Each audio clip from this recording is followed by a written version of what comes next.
Técnicas de leitura. Como ler melhor, como entender melhor os conteúdos, como lembrar melhor das histórias, dos personagens, de fatos, de frases, enfim. Como que eu faço e como eu fazia antes. A primeira fase minha como leitor, de forma mais ativa, foi a partir de um curso que eu assisti. Então isso mudou bastante a minha maneira como eu enxergo, a maneira como eu vejo os livros, a maneira como eu leio também. E ajudou bastante, mas aquele método que eu usava antes eu não faço mais. Então, desde já, se você gosta desse tipo de conteúdo, se inscreve aqui nesse canal, curte o vídeo, deixa um comentário também se você usa alguma dessas técnicas. E agora vamos começar com um livro que eu li há muitos anos atrás, que é esse aqui, ó, Essencialismo. Esse aqui é um livro best-seller, para quem não sabe, é um livro... Eu costumo dizer que isso aqui é um livro de autoajuda, ou seja, um livro que você vai aprender alguma coisa para melhorar a tua vida, para melhorar você mesmo. E esse é um dos poucos livros dos antigos que eu li, que eu ainda tenho em casa, que eu acho que seja interessante. A lição, basicamente, desse livro aqui é fazer menos, mas fazer melhor. Inclusive, tem muita coisa daqui que eu nem faço mais, nem lembro mais, porque realmente são poucas coisas que eu consegui absorver e levar para a vida. E muitos desses livros práticos, assim, best-sellers, digamos assim, muito vendidos, geralmente são assim, tu tem um método de alguém que ensinando a fazer alguma coisa, mas geralmente tu não consegue aplicar 100% aquilo ali, então tu tem que tentar tirar o melhor do mínimo, o melhor do mínimo, digamos assim. E depois, na época eu era inexperiente ainda, eu comprei esse livro desse autor, eu li ele, gostei na época, e depois no outro mês eu comprei A Sequência, que é um outro livro que eu nem lembro o nome mais. E eu achei uma porcaria na época, já achei ruim. Então esses livros que o cara criou um livro, escreveu um livro, lançou e estourou de vender, vendeu muito, assim, com uma promessa. Tipo, essa aqui é a disciplina de buscar por menos, uma promessa de melhorar a tua disciplina, melhorar a tua produtividade. Ele aproveita o gancho daquele livro muito bem vendido, lança um outro que muitas vezes não tem nada a ver, é uma porcaria, e tu vai lá e compra de novo. Então, essas são as coisas que acontecem no mercado de livros. Mas, enfim, esse foi um livro que eu usei na época e fiz várias marcações. Tu conseguir ver, aqui tá cheio dessas fitinhas coloridas aí para marcar os trechos. E por que a gente faz isso? Por que eu fazia na época? Bom, eu aprendi que eu tinha que identificar, começar a ler o livro pela capa, vendo o que está escrito aqui nessas orelhas, aqui se tem alguma coisa, alguém falando do conteúdo, alguém falando do livro, ler aqui essa parte de trás, enfim, ler o prefácio, ler a introdução, tudo para você entender do que se trata aquele livro. Então o primeiro passo é você pegar um livro e você entender do que se trata ele. Se é um assunto prático, um assunto que você vai levar para o teu trabalho ou não, se é um livro de teoria, se é um livro de história, como um romance, enfim, uma crônica, talvez. Entender do que se trata, qual é o objetivo daquilo ali. Não o porquê, como você vai usar aquilo. Isso não tem nada a ver. Você não tem que ler um livro pensando em utilizar ele. Isso aí é um viés totalmente errado que você tem que chegar na hora de ler, trazer para a hora da tua leitura. Não, tu não precisa ler porque tu precisa aplicar uma coisa e aprender a fazer algo e ser aquilo ali tem que sair 100%, tem que mudar a tua vida por causa daquele livro. Não, tu tem que ler porque tu gosta do que tu vai ler. Tu se interessa se o livro é sobre história, geografia, política, enfim, tem que ser um assunto que você queira. Esse livro aqui na época estava, enfim, eu estava necessitando desse tipo de coisa para melhorar minha produtividade e realmente ajudou em algumas questões. Como eu falei, eu aprendi que eu tenho que ler todas as partes do livro para entender o que é, fazer uma espécie de vistoria prévia no sumário, entender o que fala cada parte. Aqui nesse livro, ele já separou certinho, tem 4 partes, se não me engano, são 4 partes. Uma parte que é a explicação do que é o essencialismo, outra parte explorar, que eu nem me lembro o que é, eliminar, que é tu saber dizer não para as coisas que tu não necessariamente são as mais importantes, essencial, e a 4ª parte ele ensina como executar isso na tua vida. Enfim, vocês viram que eu falei que nem lembro da 2ª parte, porque realmente não me marcou. Mas enfim, como que eu fazia? Eu tinha 4 cores de caneta. Deixa eu lembrar aqui quais são as cores. Um amarelinho, um vermelho, um verde e um azul. E cada cor dessas canetas, ele me dizia o porquê que eu marquei aquilo daquela cor. Então o amarelo geralmente era uma coisa legal que eu achei interessante, que eu posso voltar a olhar depois, a ver depois. O verde era uma coisa prática que eu poderia colocar em prática realmente na minha vida hoje. O azul era algo mais importante que o amarelo e o vermelho era algo mais importante que o azul. Era uma coisa assim, sabe? Uma salada de frutas, enfim.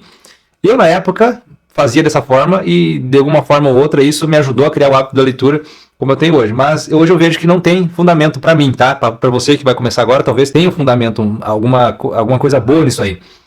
E aí, qual é o objetivo? Eu pegava a parte 1 e eu lia o que ele queria dizer. Só que na época eu não entendia muito bem. Daí eu ia circulando, assim, ó, eu lia um negócio interessante, eu marcava com verdinho, com amarelo, marcava com azul. E depois, imediatamente, eu vinha aqui e colava uma dessas fitas aqui para marcar, para o texto ficar marcado lá.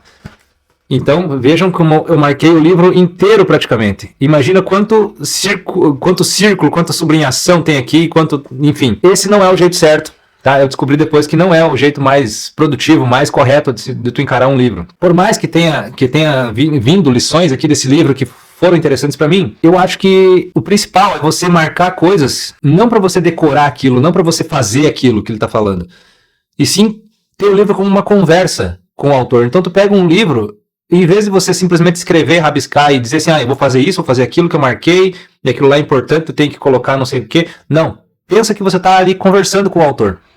E isso foi uma lição muito importante que eu assisti também num mini curso do professor Rodrigo Gurgel, e ele falava, quando você está lendo um livro, indiferente do tema, do estilo do livro, encare como uma conversa com o autor. E a partir dali eu mudei a minha estratégia de marcações, digamos assim. Eu, em vez de usar 200 tipos de caneta e várias cores, agora eu uso simplesmente uma lapiseira e uma marca-texto aqui, que é basicamente, às vezes eu uso, às vezes não uso. E o que eu faço, tá? Vou dar um outro exemplo agora. Esse livro aqui, ó, Armas, Germes e Aço, tá? É um livro muito, muito, muito interessante.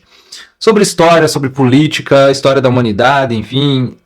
Ele explica basicamente o porquê que o povo europeu dominou o restante do mundo. E não os nativos americanos, por exemplo, foram até a Europa para dominar. Não foi o contrário. Por que aquele povo lá da Europa, da Eurásia, ele costuma falar muito da Eurásia aqui, que é aquele bloco gigante de terra que tem ali mais no hemisfério norte, Europa e Ásia tudo junto ali. Por que aquele povo lá teve mais capacidade, mais tecnologia para vir dominar as Américas, por exemplo, a Oceania, enfim. E esse livro, ele responde isso aqui.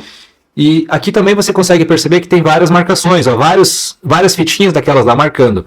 Só que aqui eu já fiz um trabalho muito mais minucioso, digamos assim, e mais correto para aprender. O que eu fiz aqui? Eu recebi essa indicação aqui do professor Roque, num vídeo vários vídeos que eu vi ele falando sobre esse livro aqui. É um cara que eu acompanho bastante falando sobre geopolítica, eu acho muito interessante a maneira como ele expressa as ideias dele. Então o que eu faço? Primeiramente, quando eu pego um livro assim, que geralmente esses livros são enormes, né? Eu dou uma olhada quantas partes ele tem, e cada parte dele tem um capítulo. Geralmente eu marco com um fitilho em cima. Esse aqui eu fiz assim, ó, descendo pro lado, esse cinza aqui, cada capítulo, para eu saber que o capítulo 1 vai daqui até aqui, mais ou menos. Essas marcações, folhinhas vermelhas que tem aqui, são as partes diferentes do livro. Então aqui começa a parte 1, ó. Aí eu anotei aqui o início, tá? Que é a parte 1.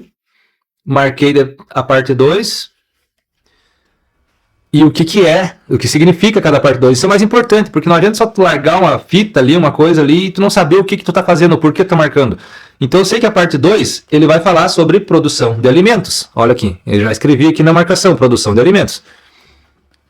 Marquei a parte 3, a parte 4, todas as partes eu marquei, incluindo os capítulos também. Ó, eu sei que a parte 3, que começa no capítulo 10, ele vai falar sobre os eixos, tá? Os eixos da Terra. E aqui já tem uma marcação, depois eu explico como que eu faço isso. Então eu faço essa marcação prévia dos capítulos e das partes, quando é um livro assim, de teoria, tá? Assim como foi esse Armadilha da Identidade também, mesma coisa. Aí, durante a leitura, eu vou saber que no capítulo 1 ele vai falar sobre aquele determinado assunto. Na parte que engloba toda a parte 1, vai ter então 3 capítulos. Nesse exemplo aqui, o nome da parte 1 é Do Éden a Cajamarca. Cajamarca, talvez. E vai ter o capítulo 1, ponto de partida, que ele explica o que aconteceu em todos os continentes antes de 11.000 a.C.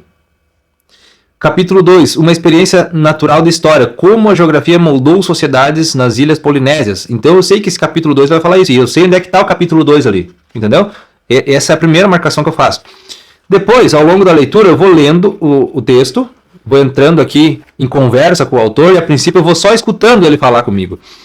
Mas chega um ponto ali, qualquer momento da leitura, isso não tem hora certa, que eu tenho vontade de marcar alguma coisa. para revisar depois. Que isso daqui, essa marcação agora é muito estratégica. Ela não é uma marcação à toa, que eu marco ali, eu achei legal essa frase, marquei. Não, isso aqui é algo realmente que vai me fazer entender o contexto geral daquele livro. Se eu marquei, hoje eu posso falar para você, se eu marquei alguma coisa em algum livro, é porque é algo muito importante para o contexto geral daquele livro, ou então porque me chamou muito a atenção, uma coisa muito disruptiva. Então aqui nesse ponto eu marquei um trecho que diz: a história humana como algo separado da história animal começou ali cerca de 7 milhões de anos. Os cálculos vão de 5 a 9 milhões de anos. Mais ou menos nessa época, a população de macacos africanos dividiu-se em vários grupos e um deles evoluiu para os atuais gorilas. Outro deu origem a 2 chimpanzés atuais e um terceiro resultou nos humanos. Então veja se isso aqui não é algo realmente importante para entender a história humana. Se você acredita que a história humana foi de evolução e não de criacionismo, você vai perceber que isso aqui é algo muito importante. Daí tu tem aqui um fragmento da história marcado. E assim eu vou fazendo. Depois que eu terminei um capítulo, que eu terminei uma parte toda do livro, eu reviso. E aí o que eu faço na revisão? Eu vou ali e vou olhando o que eu marquei com o marca-texto, ou então com a lapiseira mesmo, circulei. E vou prestar atenção se aquele trecho que eu circulei na hora da emoção da leitura realmente faz sentido estar marcado para aquilo que eu preciso aprender, para aquilo que eu preciso entender do que o autor está falando.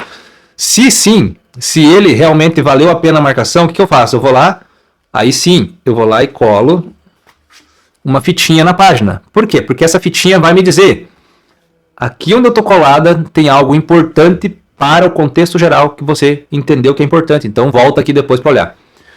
Então dá para entender um panorama mais ou menos de como funciona a marcação. Eu marco na hora que eu estou lendo e depois de um certo período eu reviso aquilo ali e verifico. Vale a pena eu colar uma fita aqui? Realmente é importante esse trecho? Quer ver um outro exemplo? Ó? Aqui nessa página 325 eu também marquei. Fiz até uns pontos de interrogação aqui do lado, porque deve ter me causado curiosidade esse trecho aqui, e depois eu voltei aqui e colei uma fita. Então realmente é importante. Vamos dar uma olhada. Nova Guiné, com menos de 1/10 da área da China e apenas cerca de 40 mil anos de história humana, tem 1000 idiomas. A Europa Ocidental desenvolveu ou absorveu cerca de 40 idiomas, só no período de 6.000 a 8.000 anos, desde a chegada das línguas indo-europeias. Entre elas, línguas tão distintas como o inglês, o finlandês e o russo. Mas fósseis atestam a presença humana na China durante mais de 500 mil de anos. O que aconteceu às milhares de línguas distintas que devem ter surgido na China durante esse período longo. Então aqui é uma pergunta, algo curioso, que realmente é importante ter anotado e ter marcado. Então todas essas marcações que eu faço nesse tipo de livro é para entender o contexto. Quero mostrar também um outro tipo de marcação e um outro tipo de, digamos que, fichamento que eu faço em livros de literatura. No caso, estou trazendo o exemplo aqui desse Guerra e Paz. Quando o livro é meu, eu escrevo no livro, tá? Eu coloco o que eu estou pensando na hora, tudo que eu vem na minha cabeça na hora que eu li o negócio ali, eu circulo e escrevo no próprio livro. Dificilmente eu pego o livro emprestado, não sou muito fã de pegar livro emprestado. Mas, quando eu tenho um livro muito antigo, eu tenho outro método, já explico para vocês também. Então nesse livro aqui, vocês conseguem perceber que ele é gigante, né? É um dos livros, tem mais um desse daqui, e eu não cheguei ainda, eu cheguei na metade praticamente, eu li até essa parte aqui, que é o tomo 2, segunda parte. Então tá aqui a marcação da onde eu parei. Daqui pra cá, tá tudo marcado. Daqui pra cá, tá marcado só os capítulos, ó. Aqui são as partes, na verdade, não é capítulo, porque tem muito capítulo nesses livros aqui, então eu marco as partes. Então esse aqui é o tomo 2, segunda parte, vai daqui até aqui, que começa então a terceira parte do tomo 2. Mas, recapitulando, o que acontece? Isso aqui é um romance histórico, tá? Para quem não sabe, Guerra e Paz é um romance histórico do Tolstói. E o que eu faço? Eu vou lendo a história e vou interagindo com o autor, aquele mesmo conselho que o professor Gurgel falou. Então aqui eu marquei o negócio ali, circulei, o parágrafo todo é importante, mas teve aquela frase que me chamou mais atenção e eu marquei isso aqui. Por quê? Porque isso aqui deve ser algo muito importante para a narrativa. Então aqui diz, ó, esse jovem corpulento era filho ilegítimo de um famoso grão-senhor do tempo da Imperatriz Catarina. E o nome dele era Pierre, tímido, observador e natural, que o distinguia de todos os demais daquela sala. Então esse aqui é um cara, é um personagem dos principais da narrativa. Então eu marco aqui um negócio que fala sobre ele. me apresentando ao Pierre. Então, não tinha nada escrito ainda sobre esse cara, mas aqui começou a destacar um pouco mais. Aqui ele apresentou o Pierre, então eu marquei ele aqui de uma forma que eu não vai esquecer, e eu também coloquei a fitinha para saber que aqui é um ponto importante. O que mais eu faço aqui nesse tipo de livro, principalmente livro romance histórico, tá, gente? Eu vou marcando e conversando com o autor, ó. Eu vou escrevendo em cima aqui, nada que vai estragar, acabar com os livros, mas aqui fica a minha identidade. E por que isso é importante? Porque de repente daqui 10 anos eu vou ler de novo esse livro. E aí eu vou me transformar em outra pessoa daqui 10 anos, eu não vou ser o mesmo. A minha cabeça vai estar diferente. Eu vou chegar aqui e vou ler aquela marcação, vou ver aquela marcação e vou ler o que eu pensei na época que eu li a primeira vez. E daí eu posso concordar ou discordar comigo. Isso é muito interessante. Até mesmo para outras pessoas. De repente o meu filho vai ler isso aqui um dia e vai perceber: ah, meu pai pensou isso nessa parte, mas acho que tá errado, não é isso aqui. Ou ele vai concordar comigo, talvez, entendeu? Então esse tipo de coisa é interessante quando o livro é teu. É óbvio, tu vai pegar o livro das pessoas e sair riscando. Aí o que eu faço no final de cada parte, eu tento dar uma resumida. Então eu coloco aqui, eu não escrevo no livro tanto assim, eu coloco aqui nesses post-its. Ou eu faço como nessa outra parte aqui, ó, que daí aconteceu batalhas e guerras, um monte de coisa lá. E aí eu busquei os fatos históricos e trouxe para cá também, para deixar aqui no livro, registrado no livro, para quando eu ler de novo, quando alguém lê, saber. Então o que eu faço? Eu pego uma folha separada e eu faço o fichamento do que eu li. O que os personagens fizeram naquele momento. Escrevo também a batalha real que aconteceu. Pesquisei sobre a batalha. Coloquei as datas. Coloquei os personagens que são reais e os que não são reais. Enfim, gente, isso faz total diferença na hora de você ler um livro da melhor forma possível. Por quê? Porque assim você está interagindo com o texto. Você não está simplesmente lendo de forma passiva. Porque se tu for ler de forma passiva, você vai cansar de ler. Talvez você nem vai gostar. Por isso que foi muito importante, foi um divisor de águas naquele curso que eu assisti, onde eu aprendi, me ensinaram a leitura ativa, ou seja, conversar com o texto, marcar, mesmo que naquela época eu fazia marcações que não tinha nada a ver, totalmente fora de contexto, enchia os livros de tinta e escritos e marcações que não tem nada a ver. Foi o exemplo que eu dei no início aqui, o primeiro livro, mas hoje eu sei desenvolver a maneira que eu consigo tirar melhor proveito dos livros. E é assim que eu faço. Aí eu falei para vocês que quando eu tinha alguns livros muito antigos que eu ia ler, eu não faço marcações no livro para não estragar, porque eles são livros raros. Foi o caso do livro Saga, que eu li, Música ao Longe também eu li, são edições antigas. O que eu faço? Agora eu estou lendo, inclusive, o livro Caminhos Cruzados, que eu estou fazendo a marcação. Daí eu tenho um caderninho aqui, onde eu faço isso aqui. O que eu anoto aqui nesse caderninho? Sobre esses livros, eu não vou escrevendo a história, tá? Resumindo a história, nada disso. Mas aqui, por exemplo, ó, livro Música ao Longe, eu coloco a data que eu começo, a data que eu termino, os personagens importantes. Então tem aqui Clarice Vasco, Dona Clemência, que é mãe, o João de Deus, que é pai, Leonice, tia. Enfim, daí eu vou escrevendo algumas coisas importantes. O que acontece, ó. Aqui, no caso, eu escrevi no primeiro livro, Clarice tinha 14 anos, agora ela tem 16, é formada, é professora. Então eu vou trazendo pontos do outro livro que eu já tinha lido com essa mesma personagem e trago para cá, para ter uma espécie de resumo, uma espécie de guia, um mapa. O pai tinha uma bela estância, vivia da terra e do gado. Agora só tem a casa na cidade. De alguma forma perdeu tudo. Não se sabe como é que ele foi perder tudo. No início do livro, quando eu escrevi isso que não sabia. Depois eu descobri. Vasco tem 21 anos, não tem pai, foi criado pela avó. Às vezes é página 27. Então, onde conta esses causos, esses trechos, eu anoto o nome, o número da página.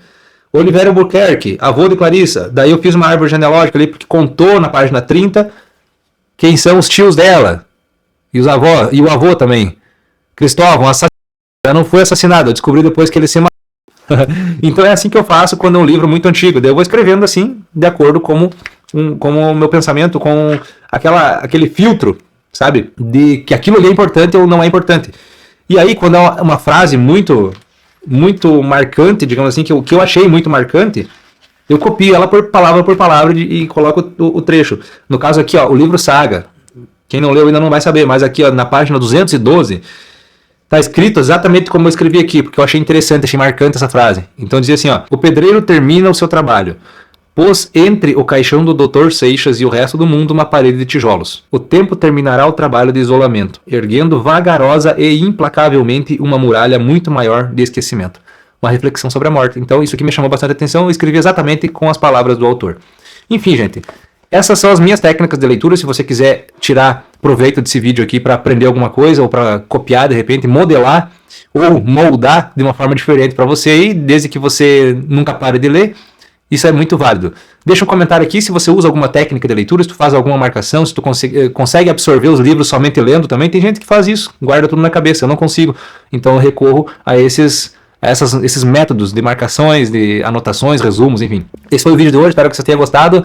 Se ficou meio longo, desculpa, mas eu acho que vale a pena. Quem gosta de livro vai conseguir assistir até o final com prazer. Espero que você tenha gostado do vídeo.